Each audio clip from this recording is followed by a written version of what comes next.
person that, I don't know, gave me the inner strength that I needed to overcome, or to be able to think about overcoming the tremendous odds that were against me. It was my grandmother. She came from Wilmington, North Carolina, to see me at Yardville Prison.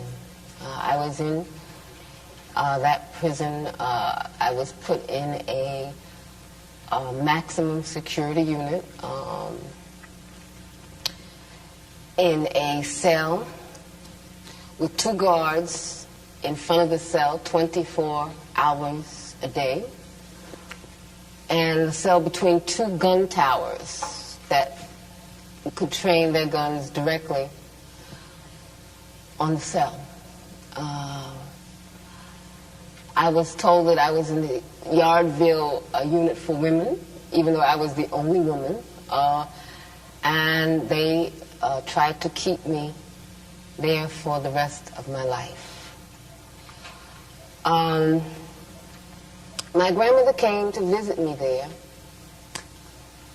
to tell me a dream, and she came with all of my family, and everybody was happy, and I'm like, what's happening with y'all? This, no, she had a dream, and I was like, okay.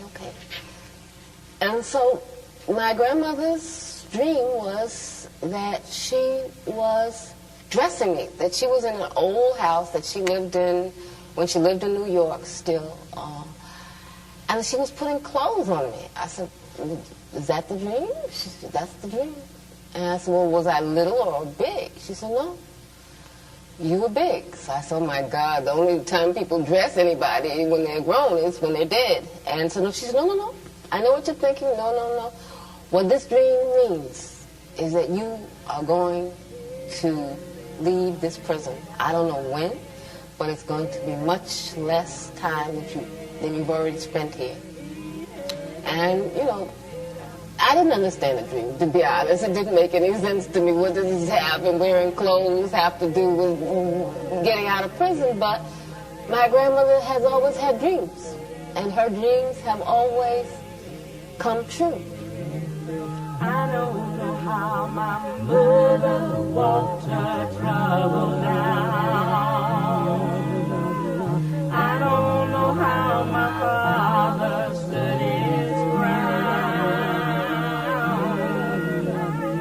I don't know how my people survived slavery.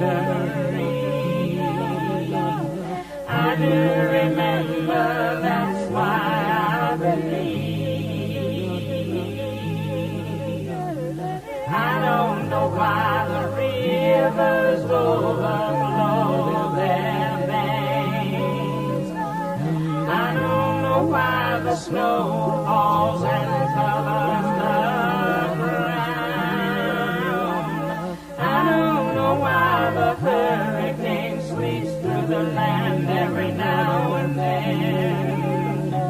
Standing in a rainstorm, I believe.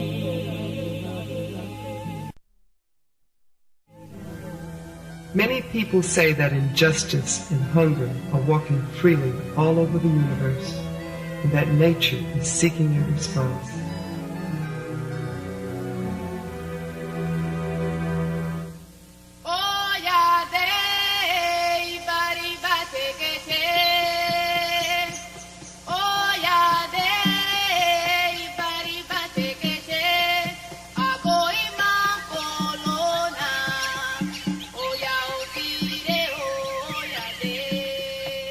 The moon and the sun once asked the earth, where are the women warriors? The earth responded, they have been scattered all over the world, but they can always be identified by the beauty in their eyes, which reflects the dignity and the greatness of the rainbow. Nevertheless, continued the earth, they suffer greatly, often much more than what is commonly endured by a human being. Why? Then the moon and the sun responded energetically. We have to look for them. We have to bring them together. Because it is only women warriors who know how to survive in the midst of so much suffering, struggling, struggling, struggling. I come from a tradition of women maroons, cimarrones, who didn't just try to escape from oppression, but were totally mind, body, spirit committed to resisting and committed to winning. Whether was Nanny in Jamaica, who fought against the enslavers, whether it was Harriet Tubman, who helped to free more than 700 slaves. I think I come from a very strong history, and I simply wanted to live on this planet and to continue that tradition and to try in my little way to make my ancestors proud.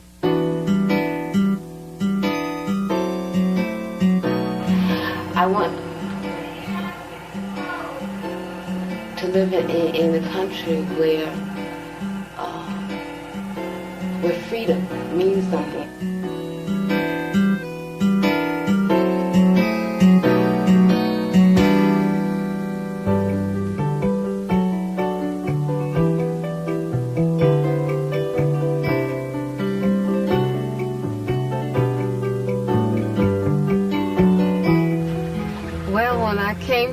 I really didn't know what to expect. I had these like crazy images because even though I considered myself a socialist, I considered myself someone who really identified with the Cuban Revolution, I had been raised on a diet of anti-communism. And so I came here and I was like expecting, first of all, everybody to look like Fidel. I thought everybody was going to wear green fatigues and stuff. It was just like a crazy thing. And I thought people would be talking like the revolution. You know what I mean? I just had these crazy stereotypes. And then when I came, it was like, wow, a whole new world. The first thing that hit me was, just how beautiful the nature is here.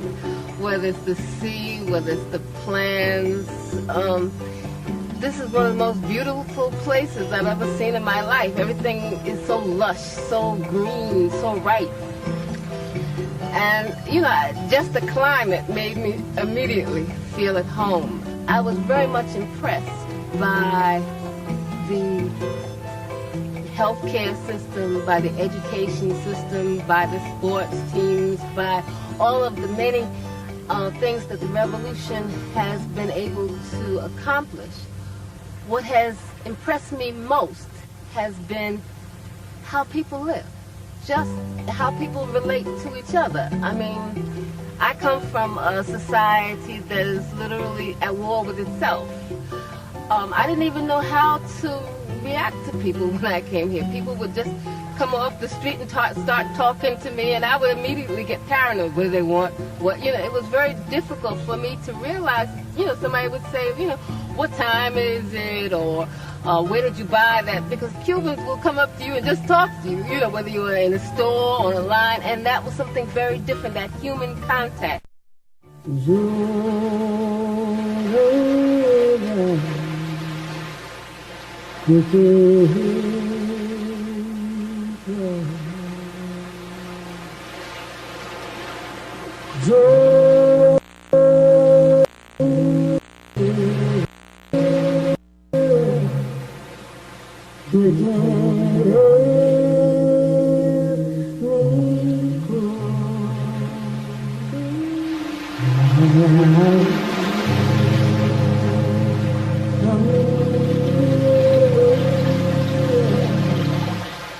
I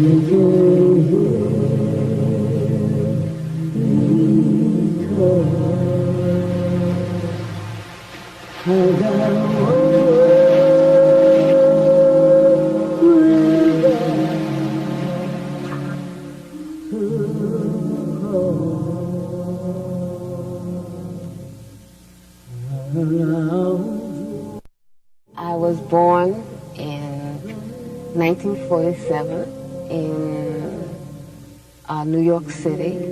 I lived with my mother and my aunt and my grandparents in a house in Queens, New York, in Jamaica, Queens. And I stayed there until I was about 3 or something. And I went with my grandparents to live in Wilmington, North Carolina. My grandparents decided to go back to Wilmington because Wilmington was their home, and because also they wanted to open up a small business. They had saved all their money hoping to go back to Wilmington, and they did go back, and they opened up a small business on the beach by the sea. They opened the business because at that time Wilmington was completely segregated. Well, the South was just totally segregated. It was apartheid. What that meant was that there were black schools. For example, I went to a all-black school, the Gregory School. There were the black library.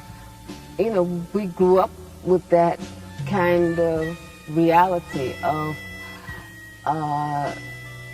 not voluntarily living like that, not voluntarily accepting apartheid, but understanding that the price of stepping out or standing up alone could possibly be death.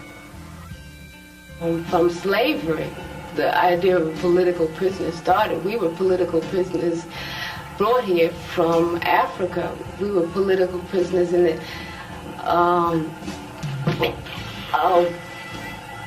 in order to keep colonialism fat, in order to keep the plantation owners that profited from our sweat and labors, we were kidnapped and brought here as prisoners, and our status hasn't changed, whether it's on the streets. We're prisoners of the ghettos, in Harlem. We're prisoners in small tenements. We're prisoners of urine-smelling hallways. And I mean, I've always been a prisoner. I've never been free in my life. I don't know what freedom means.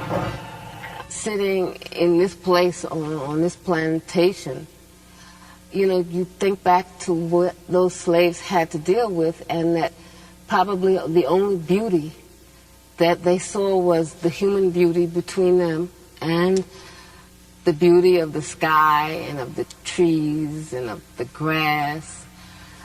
And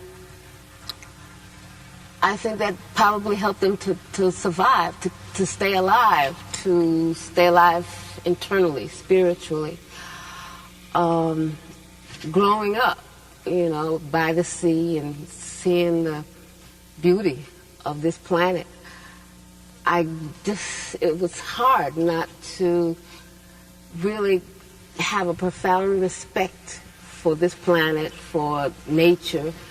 My grandmother, she could not stand people throwing paper on the floor. I mean, she could not take that. That was a crime for her, because what it meant, you know, she would say, look at these grown people, you know, what's wrong with their hands? They can't hold the paper until they find a trash can, you know. I think that how we live in this earth is very much tied to how we think about nature. And so I think that it's important for African people and all people who appreciate living to make sure that our children and our grandchildren have a planet that is livable. And that means to make very serious changes in the order of the priorities and the politics that exist today.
Being African is not a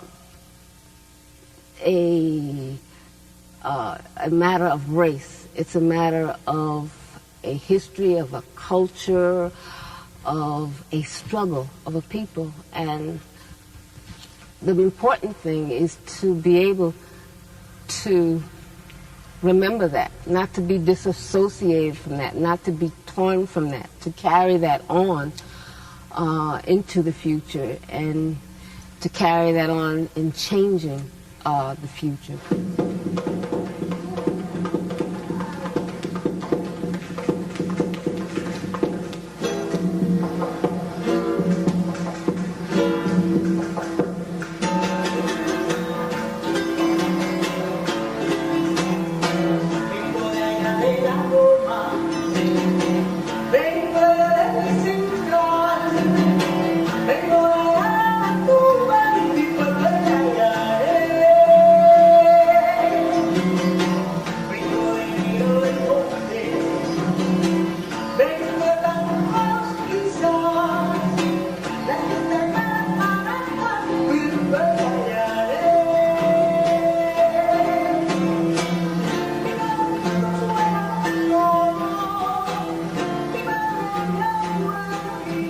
One of the most shocking things when I came to Cuba was just how African Cuba is. I mean, I didn't realize that there were this whole huge number of African people on this island. I had no idea, because the projection is very different, how you are taught to think about Cuba in the U.S. media. So I was really shocked.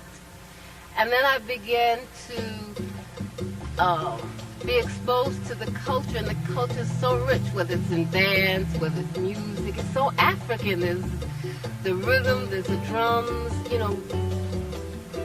I began to be aware of just how much they had robbed us in the United States, because the slavery, the kind of slavery that existed here was terrible, and equally as terrible in the United States, but people were able to keep their religions, their gods, their peace language.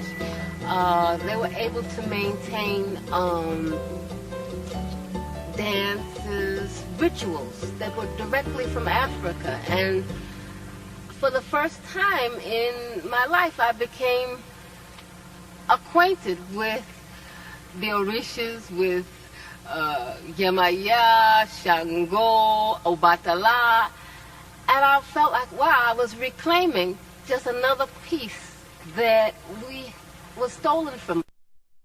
Yagumagarere, Abata, Erosiba, Bagarere, Yagumagarere, Alatariye, Erosiba, Bagarere, Moro, Coro, como temero, Modena, Yemomo, Temaka, Moro, Coro, como temero, Modena, Yemomo, Temaka, Otani, Mamatara, Eroni, Mamarora, Lawe del oro, Seriki, Lorun Apeleya, Sakake Misa Okuroba, Boba Ena Yemata Keyana Yo, Moro Koro como temero, Modena Yemomo Temata, Moro Koro como temero, Modena Yemomo Temata, Otani Mamatara, Eroni Mamarora, Lawe Veloru Seriki, Seriki Loru Apeleya, Sakaki Misa Okuroba, Ubalena Yemata Keyana Eriki, Yana Eri Omo, Yana The Black Panther Party came under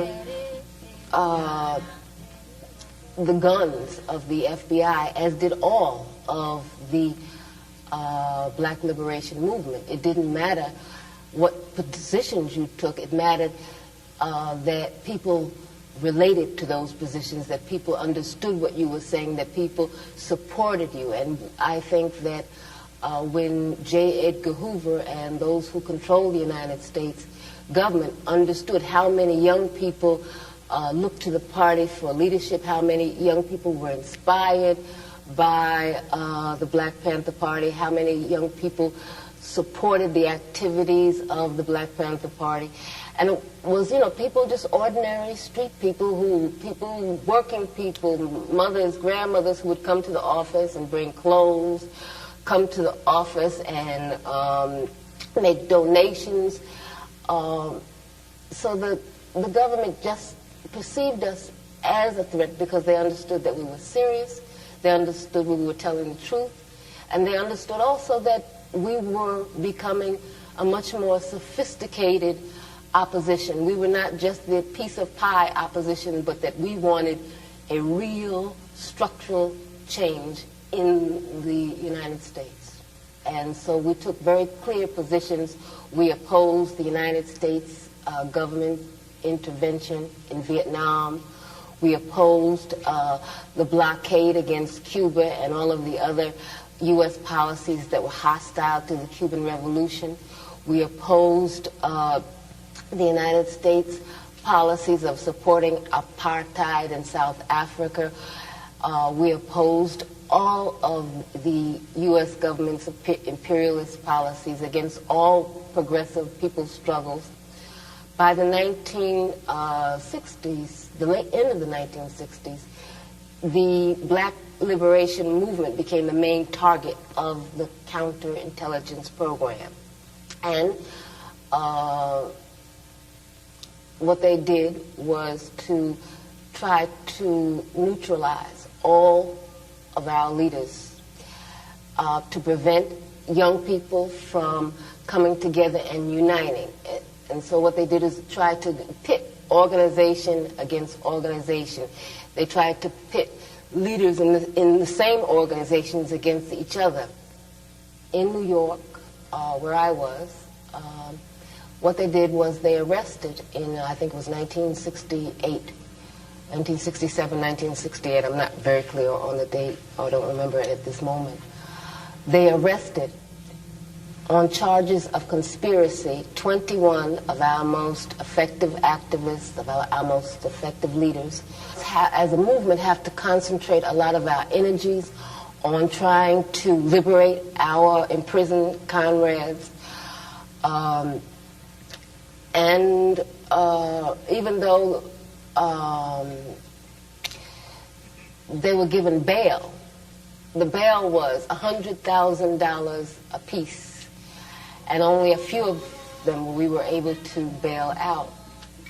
I think that we cannot look at the Black Panther Party in the past. We cannot look at the Black Liberation Movement as something in the past. African people are still not free, and there are still many, many political prisoners in the United States. It is time for us to demand total immediate amnesty for all political prisoners and prisoners of war. If we do not take ourselves seriously, if we do not take our movement seriously, then we will have to hang our heads in front of our ancestors. Baba Ochosi, Ayeloda, Omolode. Ochosi, Ayeloda, Omolode. Baba Ochosi, Omayeloda, Omelamiade. Ochosi, Ayeloda, Omolode. Wole, wole. Ode mada, oge, oge. Iwole.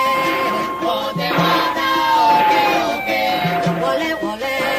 Ode mada, oge, oge. Iwole. Ode mada, oge, oge. Yotosi, Ayeloda, Omolode. Ochosi, Ayeloda, Omolode. Baba Ochosi, Omayeloda, Omelamiade. Ochosi, Ayeloda, Omolode. Yambele iloro, de mata corona. Yambele iloro, de mata corona. Yambele iloro, de mata corona. Yambele iloro, de mata corona. De pao de mata. Iguara, ayo chocho de mata. Iguara, y de pao de mata. Iguara, ayo chocho de mata. Iguara, ayo chocho de mata. Iguara, y de pao de mata. Iguara, ayo chocho de mata. Iguara, y de pao de mata. Iguara, ayo chocho de mata. Iguara, y de pao de mata. Iguara, y de pao de mata. Iguara, ayo chocho de mata. Iguara, y de pao. Where I was kept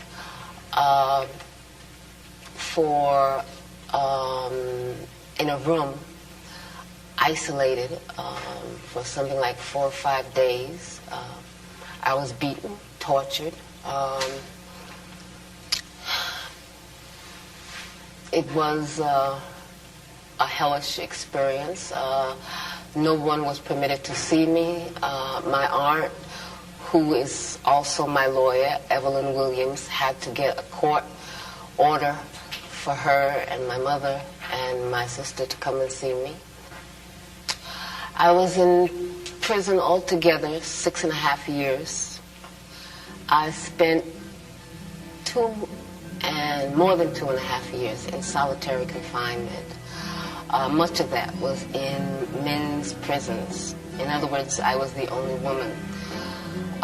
Even though they say that there are no political prisoners in the United States, I was kept in solitary confinement, kept in men's prisons because of my political beliefs. So you figure that one out.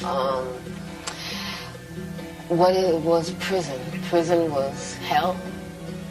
It was a new kind of plantation. I feel like a maroon woman. I feel like an escaped slave, because what I saw in the United States in those prisons was slavery. It was black people with chains in cells. It was just poor people, just stepped on and smashed. I'll never forget what I saw. I'll never forget what I've lived through. I'll never forget what my people have lived through.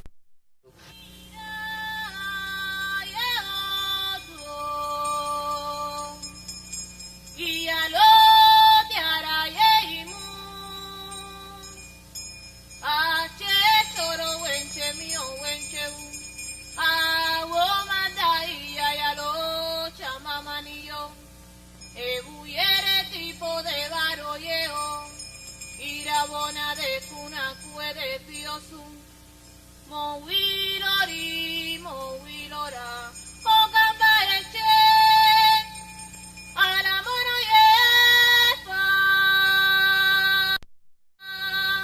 We started to, to feel tender toward each other.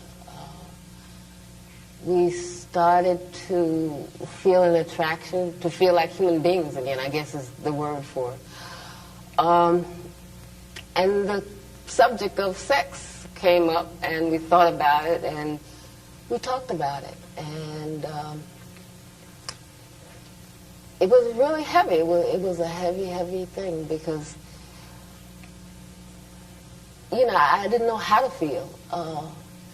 Because so much that was around us was like slavery, it was like very clear they were out to wipe us out. And it was real. It wasn't any fantasy, wasn't any joke. They were out to take our heads. And, I felt like a slave. I'm sure he must have felt just like a slave. And we said, well, how could we even think about bringing a child into this world? But then what other world is there to bring a child in? The world is a terrible place. And, then I thought about my mother, my grandmother, my great-great-great-grandmothers, and what they must have thought about as slaves, bringing life into this world. And, we just decided that we were going to live, we were going to live, we're going to struggle, and we're not going to kill our own hopes. We're not going to kill our own life. We're not going to kill our right to live. And so we just decided to be human beings, to be people. In spite of all the people that were trying to squash us down and all the forces that were trying to dehumanize us, we decided to be human.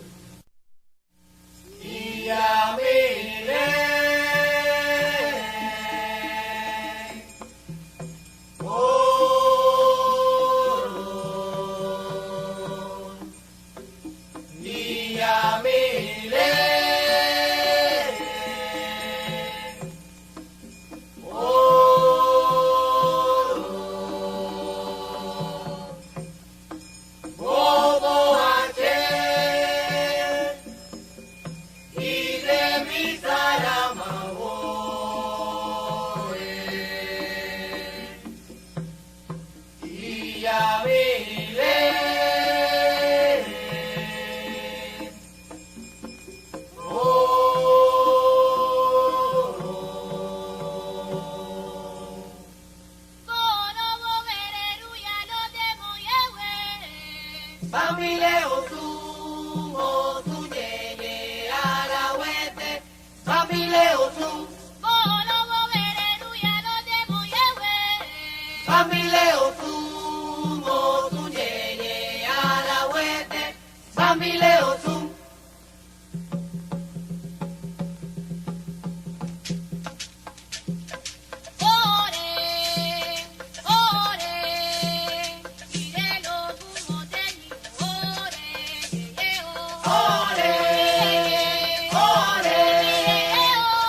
The day before it was time to escape, I called my grandmother, and I couldn't call her, and say, I'm getting ready to escape. And so she said, I want to tell you something. Are you listening to me? Yes, grandmother. I don't want you to get used to that place. Don't get accustomed to that place. Do you hear me? Yes, grandmother. Are you sure you hear me? Yes, grandmother. I do not want you getting used to that place. Do you hear me? Yes, grandmother. And so when I hung up the phone, it was like a sign. It was like, my grandmother knew. It was like everything was ready to go, and everything went fine.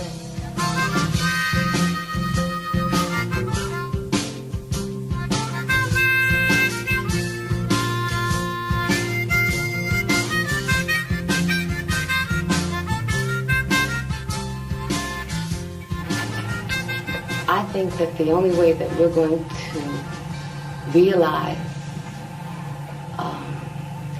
freedom, justice, equality, decent living for people is if there's a complete change. A complete change. Everything has got to be turned around, and that's a revolution, a complete change.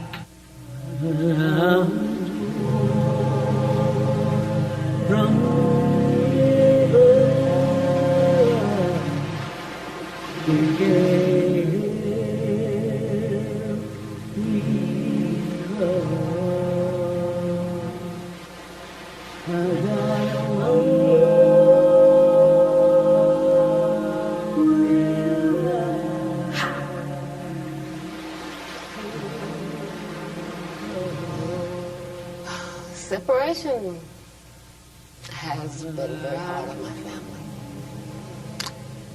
I'm sure in other eras, I don't know, after slavery, people went around looking for their family, looking for the marks that they put on their children. So I'm sure there's a lot about my family's separation and the pain that, I don't know, whether it's in the coast of Africa or the coast of some island in the Caribbean or in the United States. Separation is a real part of being African in the Americas, being slaves or ex-slaves. In my own case, prison has meant separation, exile has meant separation, and well, I'm going to be real right now because I can't be any other way. Today, my mother died.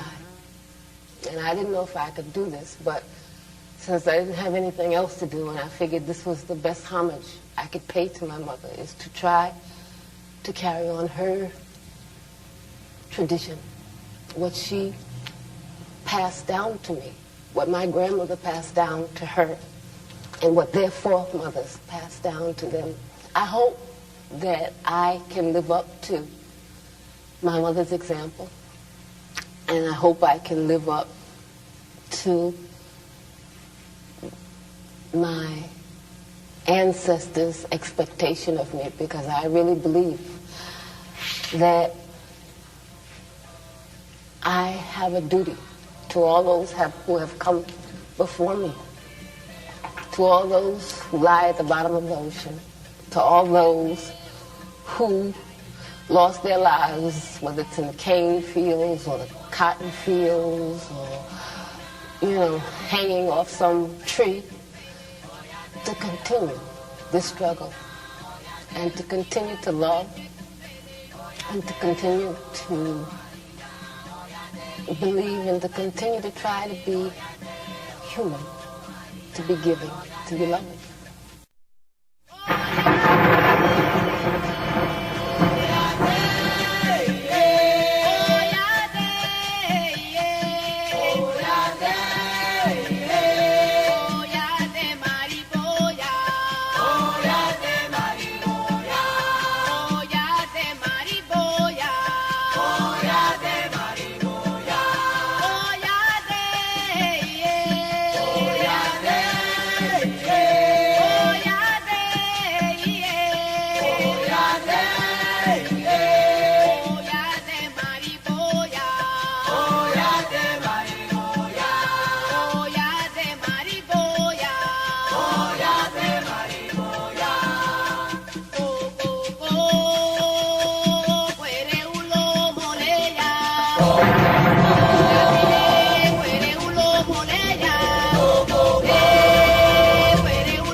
Fight while others celebrate. It is only they who see the dreadful colors of suffering. It is only they who perceive where the intense splendor of victory is to be found. Because warrior women are the eyes of the rainbow, the eyes of the rainbow, the eyes of the rainbow.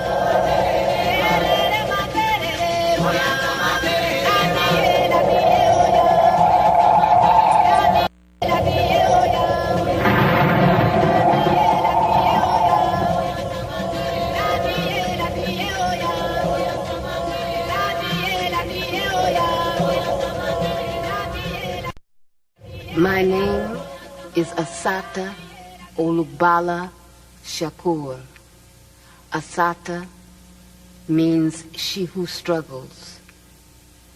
Olugbala means for the people, and Shakur means the thankful.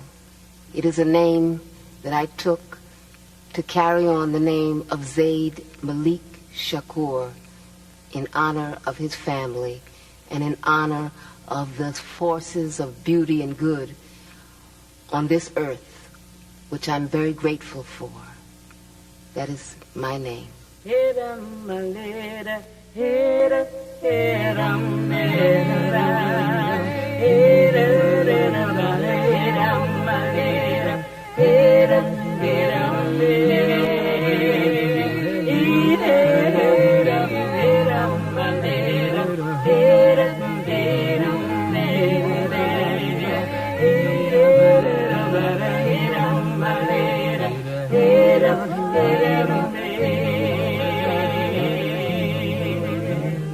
I don't know how my mother walked her trouble down.